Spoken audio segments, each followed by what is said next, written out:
vlog. Andito po ako yan sa bayan po ng kuya po. Saan nandito po yung property? Ito po, Rans Road pa lang itong kalsada niya, pero cemented road na po dyan. Ito tuloy na lang din po ito na medyo nabitin lang po sa budget. Ito po, mayroon na po siyang internet dito. Andyan na rin po yung kuryente. Ito po yung property.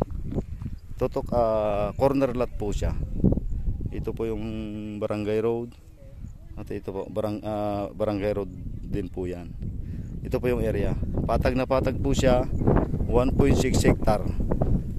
Ayan po, hanggang doon po sa may baka. Doon sa may, ayan po, may pilapil. Diretso po siya hanggang doon sa may mga akasya.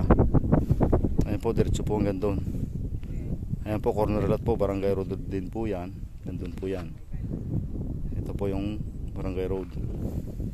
Ito, napakaganda property po, patag na patag. 1.6 hectares po siya. Ayan po.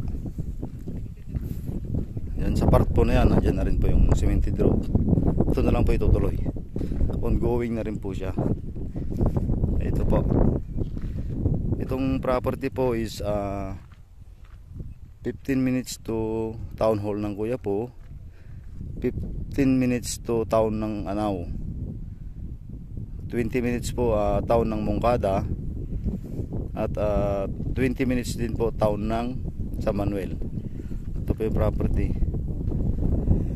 Ito po mga sir, baka magustuhan nyo po. Napakaganda po nitong property. Ito po. Okay, panoorin nyo na lamang po sa aking YouTube channel, Kuya Freddy Lat Vlog po. Maraming salamat po and God bless po mga sir. Ayan po siya.